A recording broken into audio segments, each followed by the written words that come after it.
Dans cette vidéo, je vais juste te présenter les résultats de la boutique que j'ai montée en 10 jours. Voici les résultats, un peu plus de 1000 € dans la journée.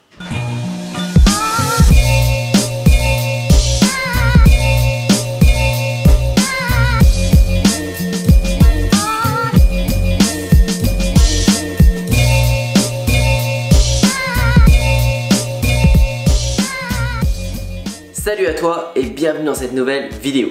Dans cette vidéo, je voulais te montrer les résultats que j'ai pu avoir avec la nouvelle boutique que j'ai lancée. J'en avais parlé un petit peu sur Instagram et sur Facebook.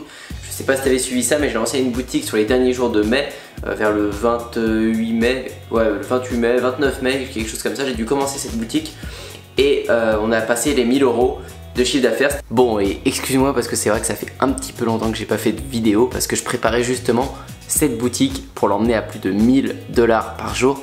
Donc ça m'a pris un peu de temps, je me suis vachement concentré, j'avais vraiment plus de temps pour faire des vidéos. Puis je voulais que ma prochaine vidéo ce soit ça, la réussite de ce challenge.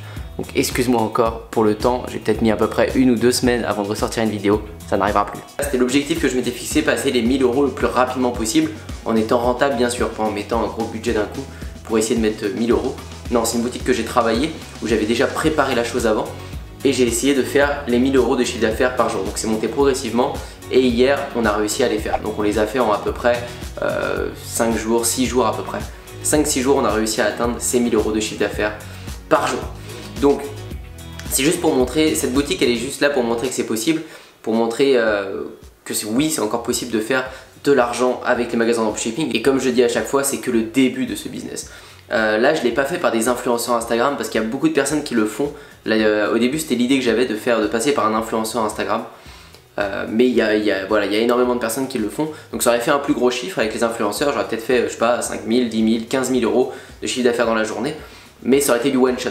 Là j'ai fait, vous allez voir, c'est une montée en progression. Je vous présenterai ça plus en détail dans la prochaine vidéo où je vais vous expliquer tout le détail et tous les chiffres que j'ai pu atteindre ces jours-ci. Donc ça a commencé je crois avec des 70 € par jour, 80 € par jour, on est peut-être monté à 200 €, puis 300, puis 400, j'ai stagné peut-être 2-3 jours à 400 € par jour. Et là après j'ai augmenté le budget quand j'étais sûr que c'était rentable. Et le dernier jour on est passé à 1000 €, un peu plus de 1000 € de chiffre d'affaires dans la journée. Donc voilà, c'est avec un système publicitaire, mais c'est pas Facebook. Je vous expliquerai ce que c'est pour les personnes qui seront intéressées. Ces personnes pourront découvrir quelle a été la méthode. Mais en tout cas, aujourd'hui je voulais vous parler de la méthode globale. Comment, si vous voulez monter un business de telle sorte, il y a des choses qu'il faut faire et qu'il faut appliquer dans tous les cas de figure. Et c'est hyper important, mais il n'y a personne qui le fait. Il n'y a que très peu de personnes qui le font parce que la plupart des dropshippers, la plupart des personnes qui travaillent dans le e-commerce aujourd'hui sur ce business model dropshipping, elles font leur magasin de l'ancienne manière. Elles font leur magasin comme on les faisait il y a 1 ou 2 ans. Mais il y a 1 ou 2 ans, il n'y avait pas du tout autant de concurrence qu'aujourd'hui. Et donc aujourd'hui, je le répète, mais il faut toujours se démarquer. Faut se démarquer. Et pour se démarquer, et ben aujourd'hui c'est la communauté. Il faut créer une communauté, il faut fidéliser, il faut faire de l'hyper personnalisation. Et il faut utiliser tout le back-end qui est possible à utiliser, c'est-à-dire les paniers abandonnés, rappeler les clients par téléphone. Je le répète souvent, mais rappeler les clients par téléphone c'est un bon tuyau que je vous donne et faites-le, il n'y en a pas un qui le fait. Il faut déclencher l'urgence avec le client. Quand vous l'avez au téléphone, vous lui dites voilà il ne reste plus que 2 en stock, est-ce que vous voulez que je le réserve ou pas? Il y a plein de choses à faire, donc développer un réel back-end. Pour que vous puissiez réussir avec votre boutique, il y a 3 points. On va dire que le premier point, ça va être de trouver un problème. Il faut vraiment qu'il y ait un problème. Donc, un problème. Il faut vraiment que vous arriviez à décerner un problème, un besoin, qui est vraiment une douleur dans un domaine, dans n'importe lequel, qu'avec votre produit, votre produit résolve ce problème tout de suite. Ça, c'est déjà vous allez combler un besoin, donc vous avez vraiment un potentiel de vente. Ensuite, il va falloir faire une boutique professionnelle. Une boutique professionnelle c'est hyper important parce qu'aujourd'hui il faut réussir à se démarquer là-dessus. Il y a beaucoup de boutiques qui ne sont pas professionnelles, il y a beaucoup de boutiques qui n'inspirent pas confiance. Il faut que la vôtre elle inspire confiance et voir qu'elle ait un concept à elle. Vous savez, je sais pas moi, j'ai vu une boutique il n'y a pas très longtemps où tous les t-shirts dans la boutique ils étaient illustrés avec des cintres, comme s'ils étaient accrochés sur un mur. C'est génial, c'est un super concept, les clients ils n'ont pas l'habitude de le voir ailleurs. C'est génial, ça inspire confiance, on a l'impression d'être dans un petit univers, dans l'univers du magasin.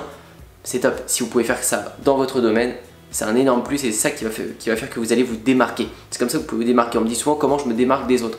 Et bien avec un principe comme ça, en illustrant vos produits d'une autre manière, en faisant des descriptions avec une forme différente, avec des logos différents peut-être, aucune idée, mais trouvez votre voie, trouvez votre idée pour votre boutique. Donc un travail professionnel en se démarquant. Et le troisième point,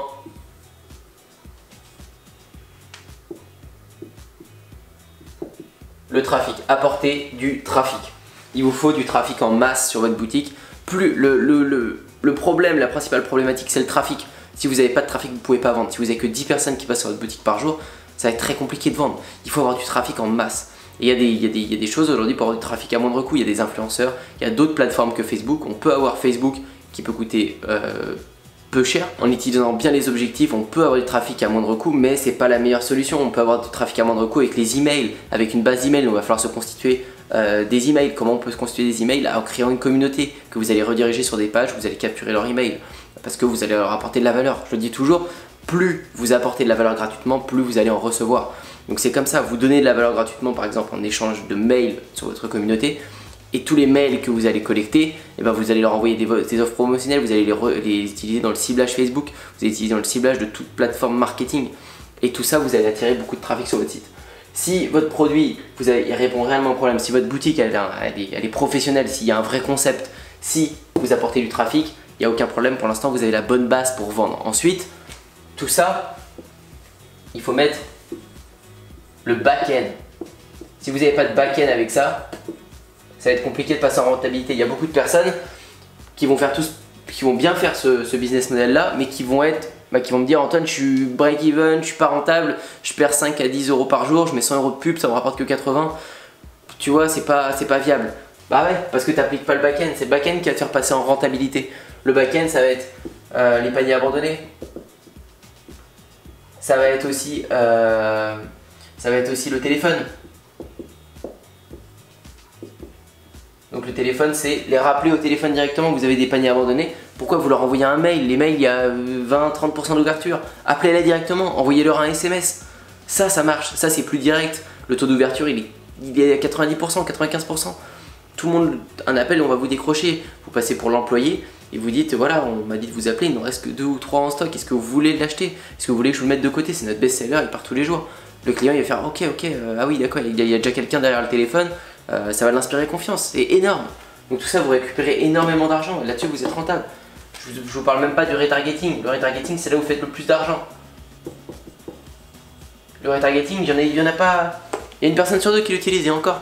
Le retargeting, vous pouvez le faire sur Facebook, vous pouvez le faire de plein de manières différentes. Le retargeting, vous savez, c'est le fait de recibler les personnes qui passent sur votre site.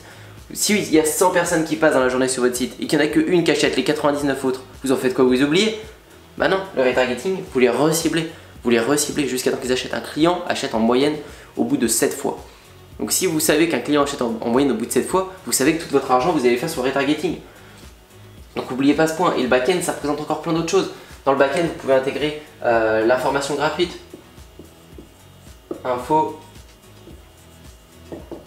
gratuite. Les infos gratuites, c'est quoi? C'est tout l'apport, tout le contenu que vous donnez gratuitement.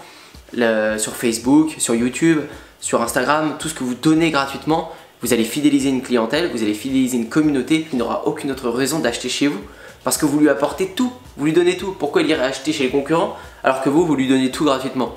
Vous lui apportez plein de contenu, ça ne lui dérangera pas du tout de mettre 10 euros, 15 euros, 50 euros dans votre produit, il n'y a aucun souci. C'est comme ça que vous allez monter votre boutique. Il y a plein de personnes qui vont monter leur boutique et au bout de 2 jours, ils m'appellent et ils me disent ouais, bon, ça fait 2 jours que les pubs sont lancées, il n'y a pas de vente, là ça marche pas. Ah ouais, et t'as fait quoi?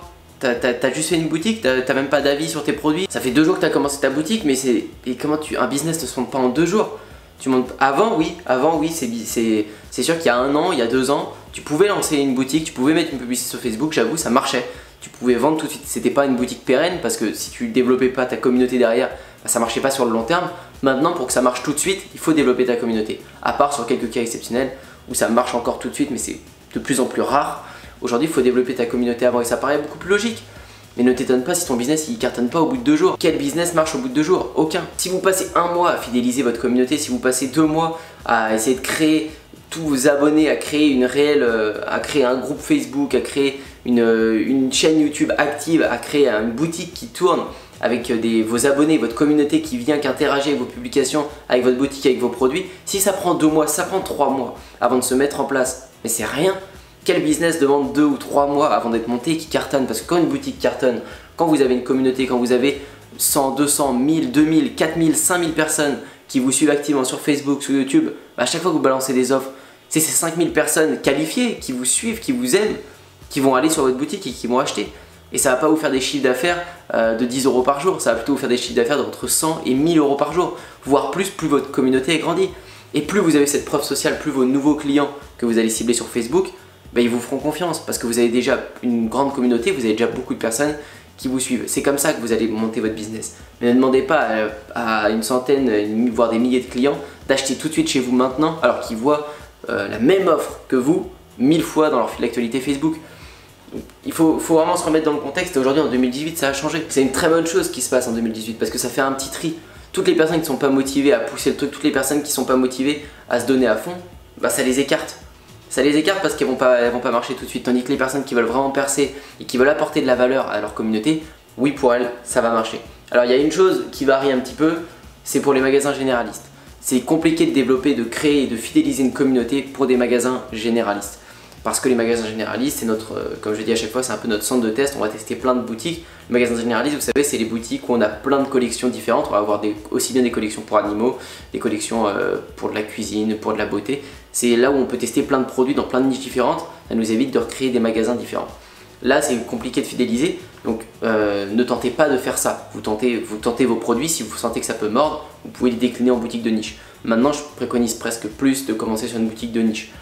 Après c'est vraiment valable, j'ai un magasin généraliste où je teste mes produits, mais je le fais de moins en moins. Maintenant je préfère me focaliser sur une boutique de niche pour essayer de l'emmener. Je vois plutôt à 6 mois, 1 an, 2 ans, 5 ans sur cette boutique qu'avant je voyais plutôt sur 2 semaines, 3 semaines avec cette boutique en lançant un gros produit et en mettant plein de budget. Donc pour revenir à cette boutique où j'ai fait plus de 1000 $ dans la journée, alors cette boutique j'avais bien préparé la chose, j'expliquerai ça dans la prochaine vidéo, je vous donnerai toutes les informations là-dessus pour découvrir comment j'ai fait dans la prochaine vidéo. Si vous avez des questions, n'hésitez pas à me les mettre dans les commentaires. J'espère que vous avez compris un petit peu cette stratégie d'hyper personnalisation et comment ça se passe aujourd'hui en 2018, comment on peut se démarquer du lot. Voilà pour cette vidéo, j'espère que ça t'a plu. Si ça t'a plu, n'hésite surtout pas à mettre un petit pouce bleu et à t'abonner. Et moi je te dis à bientôt pour une prochaine vidéo. Bye bye.